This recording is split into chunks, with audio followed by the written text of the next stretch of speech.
Hello, everyone. Welcome back to badgerbeat.com. Rob Hernandez standing alongside Jim Polzin as we bring you our Badger breakdown from the Badgers' win over Western Illinois. Jim, first of all, there's got to be a game ball to be given out. Are you going to do it? Are you going to do it? Are you going to give it to the quarterback of the Wisconsin Badgers, Tanner McAvoy? 7 days ago, I'm not sure I thought I'd be making this decision, but yeah, I'm going to give it to Tanner McAvoy. Listen, I think we have to give a caveat to everything that this was a football championship subdivision opponent and not a very good one at that. However, a guy goes out and completes 17 straight passes. He was very efficient after a slow start. I think Tanner McAvoy deserves the game ball today. Not only did he do well passing the ball, I thought he was really good with his feet. I thought his decision making was much better, and this at least gives UW fans some hope on, yes, this guy can complete a pass. He can be pretty efficient. Now we'll see once the competition steps up how he does, but I thought today was a very positive development for him.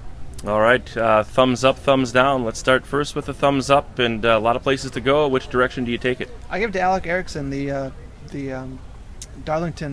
former Darlington standout. I thought Alex had a really nice game. A lot of bubble screens today. That's something that the Western Illinois defense was giving UW, and McAvoy, to his credit, took advantage of that. Some great blocking by Jordan Frederick, the former Madison Memorial standout, I should mention. But Alex Erickson, through 2 weeks, has emerged as kind of the go-to guy that Jared Abbrederis was last year. Now, I'm not saying he's the next Jared Abbrederis. However, I think we saw, again, some positive signs from Alex Erickson that he can be kind of the guy that McAvoy can go to when he needs it. Can there be a thumbs down in this game? If so, who gets it? It was a stretch. I gave it to the kicker, Rafael. Oh, my goodness. Gaglianone, right? He misses a 33-yard field goal in the fourth quarter. And granted, the game's decided by then. But, it's got to give Gary Anderson a little bit of pause when what should be a routine chip shot field goal, goes wide left. So, sorry, Rafael. I had to give it to somebody. I could have given it to a lot of people after the first half, but I settled on him for the second half. Jack Russell, white courtesy phone. All right. How did people see this outcome? Badgers struggle early. It seemed like they were sitting on 2-0 forever after the strange start to this game with the safety on the opening kick. But they come back and they get it 37-3. I don't know if it was the margin people thought it would or wouldn't be, but it was a convincing win nonetheless, and they did answer some questions. First of all, how did the fans see this one? Well, I think the fans are probably in wait-and-see mode. They realize the opponent, Western Illinois, is not a great one. However, the second half, I thought there were some encouraging things that you could say, hey, this could be a good team if they do these things. So I thought there was some positive signs there. However, I think fans are again going to take the wait-and-see approach. And as far as the players themselves, the staff, the program, obviously it gives them a boost of confidence, but how do they see the win? Well, I mean, let's look at it this way. It had been over 9 months since this program had won a game. Wow. Now, granted, you've got a long offseason in there, but they lost their last 2 games last year. They lost a tough one to open the season last week.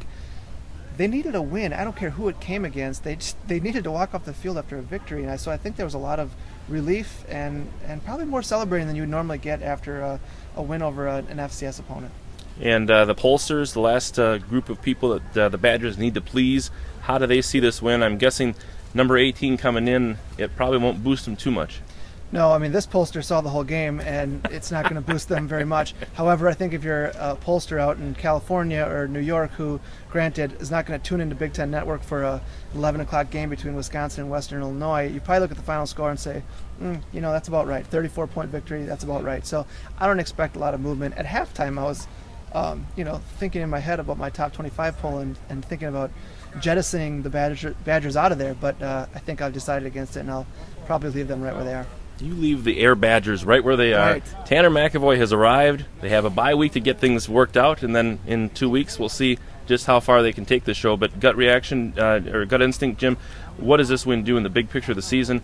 And as far as the next game, 2 more non-conference games before Big Ten, and I suppose those are the 2 that you clean the things up and then take a stab at a Big Ten West title. Well, and I think the thing after 2 weeks that Gary Anderson said today, and I think you can kind of hang your head on, is they faced a lot of adversity.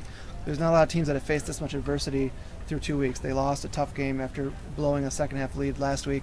This week, rotten first half leaves them with a 6-point lead, and they come back in the second half. So it's a young team that needed some adversity. I think they've learned a lot about themselves in 2 weeks, and they hope they can build on this. All right, there you have it, the Badger Breakdown with Jim Polzin. I'm Rob Hernandez. Thanks for watching Badger Beat. No breakdown next week with the bye week, but we'll see you back here in 2 weeks.